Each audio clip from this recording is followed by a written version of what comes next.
올 한 해 울산 경제의 화두와 과제를 짚어보는 기획보도. 오늘은 마지막 순서로 부동산 분야입니다. 이현진 기자가 취재했습니다. 새해 들어서도 울산의 아파트 매매 가격 하락세는 여전합니다. 지난해 6월부터 무려 32주 연속 한 주도 쉬지 않고 매매가가 떨어졌는데 최근에는 하락폭이 다소 줄었습니다. 아파트 전세 가격도 26주째 내리고 있는데 주간 하락률이 0.5에서 0.6%에 이를 정도로 하락세가 가파릅니다. 지난해 9월 울산 남구와 중구를 조정 대상 지역에서 해제하고 최근 대출 규제 등을 추가로 없앴지만 주택담보대출 금리가 연 8%를 돌파하는 등 고공행진을 이어가면서 매수 심리가 얼어붙었습니다. 기준금리가 이제 상반기 중에 한 차례에서 두 차례 정도 더 오를 가능성이 이제 있기 때문에 당분간은 이러한 이제 매매보다는 이제 임차 거래 비중이 이제 더 늘어날 것으로. 분양시장도 직격탄을 맞았습니다. 1년 전만 해도 400가구에 머물던 울산의 미분양 주택이 최근 3,000가구에 육박할 정도로 급증했고 건설사들도 분양을 잇따라 취소하거나 연기하고 있습니다. 올해 울산의 아파트 입주 물량은 지난해보다 2배 이상 많은 8,700가구 안팎일 것으로 예상됩니다. 규제는 풀렸지만 금리가 여전히 높고 공급도 늘어나면서 울산의 부동산 시장은 앞으로도 상당 기간 부진세가 이어질 것이라는 게 대체적인 시각입니다. 다만 금리 인상이 올해 마무리될 것이라는 기대로 최근 시중금리가 안정세를 보이고 있어서 낙폭은 크지 않을 것이라는 전망도 조심스럽게 제기되고 있습니다. KBS 뉴스 이현진입니다. 최근 대구 주택시장의 가격 하락세가 가파릅니다. 특히 올해는 역대 최대 규모의 아파트 신규 입주가 예정돼 시장의 불안감이 커지고 있는데요. 이전에 경험하지 못한 침체로 이어질 수 있다는 경고가 나오고 있습니다. 박준형 기자의 보도입니다. 지난해 급격한 하락기에 접어든 대구 주택시장. 아파트 실거래 가격이 1년 새 평균 18%나 하락하며 종전 2년 동안의 상승분을 모두 반납했습니다. 주택 거래량은 예년보다 70%나 줄었고 아파트 1순위 경쟁률은 0.33%로 청약 자체가 무의미해졌습니다. 올해는 사정이 더 좋지 않습니다. 아파트 공급량이 너무 많기 때문입니다. 대구에는 올해 역대 가장 많은 34,800가구, 내년에 21,600가구의 신규 입주가 예정돼 있습니다. 적정 공급량의 2배를 넘습니다. 입주자들의 대규모 이동으로 급매물이나 역전세난 등의 악영향이 연쇄적으로 발생할 가능성이 큽니다. 지금 입주 물량 중에 소선구가 7,000세대가 사실 넘으면서 가장 많은 물량이 사실 대기 중이기 때문에 아마 소선구 지역 같은 경우에 전세 시장부터 시작을 해서 매매 시장으로 아마 조정이 확산될 가능성이 있을 것으로 보여집니다. 여기에 대구의 미분양 아파트도 지난 연말까지 이미 13,000가구에 이르렀습니다. 지금 사실 공급이 가행이 있는데 미분양을 살 메리트가 없습니다. 그러려고 하면은 과거의 금융위기 때처럼 이 미분양 주택에 대해서는 양도세 한시적 감면 혜택을 줘야 됩니다. 전문가들은 대출 규제 완화 등의 선제적 대응 조치가 이루어지지 않을 경우 대구 주택 시장은 이전에 경험하지 못한 침체에 빠질 수 있다고 경고하고 있습니다. KBS 뉴스 박준영입니다. 최근 금리 인상에 따른 부동산 경기가 침체되면서 경남을 포함해 전국에서 미분양 주택이 급증하고 있습니다. 정부는 한국토지주택공사, LH가 악성 미분양 주택을 사들여 임대주택으로 공급하는 방안을 검토하고 있지만 반응은 엇갈리고 있습니다. 이형권 기자가 보도합니다. 2025년 입주 예정인 사천의 한 아파트 건설 현장입니다. 지난해 9월 3.3제곱미터당 평균 분양가 1,000만 원 수준으로 1,040여 가구를 분양했습니다. 하지만 실제 계약이 이루어진 건 78가구에 그칩니다. 전체 물량의 7% 수준입니다. 분양이 지금 많이 부실하고요. 현재로서는 지금은 크게 추천은 안 해드리고 싶습니다. 지난해 11월 기준 경남의 미분양 주택은 모두 4,100여 가구, 전국에서 네 번째로 많습니다. 악성 미분양으로 불리는 중공디 미분양 주택도 무려 750여 가구나 됩니다. 일단은 이자 부분이 가장 많을 거고요. 2, 3년 전부터 공급이 되는 부분들이 맞물려 가지고 중장기적으로는 조금 고민스럽죠. 정부는 미분양 주택 해소를 위한 방안을 검토하고 있습니다. 한국토지주택공사 LH가 준공뒤 미분양 주택을 사들여 임대주택으로 다시 공급하는 방안이 꼽힙니다.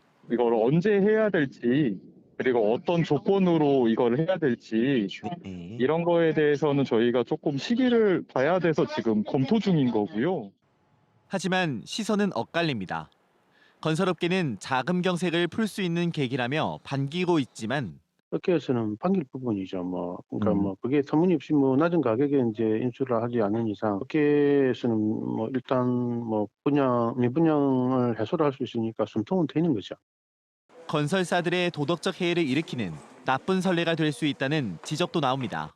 선례가 없는 사안으로 좀 더 면밀한 기준을 적용해서 시범적으로 시도할 필요가 있고 품질과 입지에 대한 기준을 마련해서 미분양 아파트의 과도한 혜택이 되지 않도록 또 최근 재무위험기관으로 지정된 LH가 정부 계획에 따라 미분양 주택을 매입할 경우 재무 구조가 악화될 수 있다는 우려도 나옵니다. KBS 뉴스 이형관입니다. 포항 지역 미분양 아파트가 4,500여 가구에 이릅니다. 포항시가 조사한 현황을 보면 포항의 미분양 아파트는 지난해 12월 기준 4,546가구로 1년 전에 비해 1,627가구가 늘었습니다.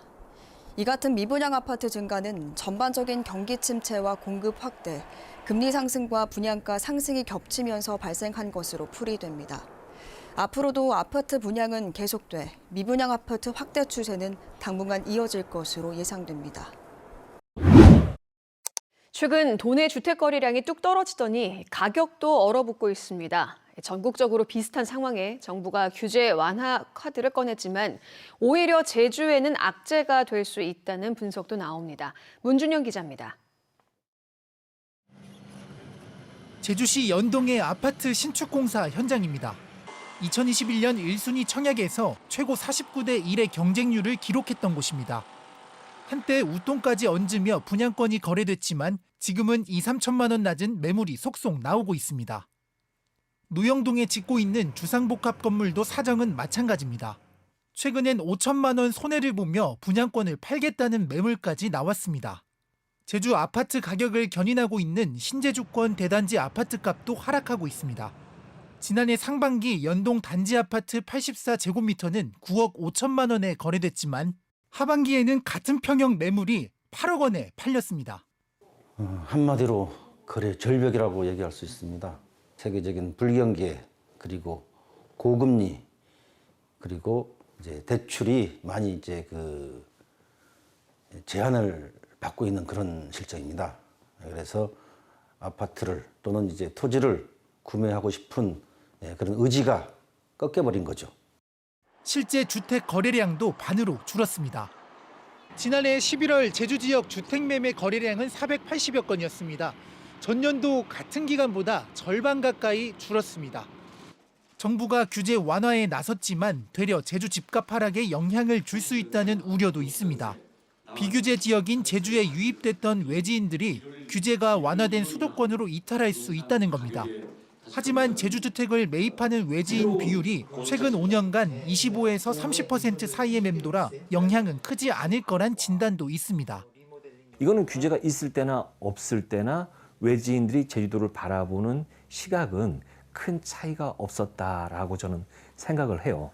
그런데 긍정적이진 않겠죠. 왜냐하면 제주에 투자를 하려고 했던 사람들이 상대적으로 수도권의 규제가 완화되면서 그 수요가 수도권으로 갈 가능성은 있기 때문에 여기에 올해 제주시에서만 3,000세대 이상의 공동주택 물량이 공급될 것으로 예상되면서 대규모 미분양 사태도 우려되고 있습니다. 경기 침체 장기화에 매수층의 관망세까지 더해질 것으로 보여 제주 부동산 위축세는 당분간 계속될 전망입니다. KBS 뉴스 문준영입니다.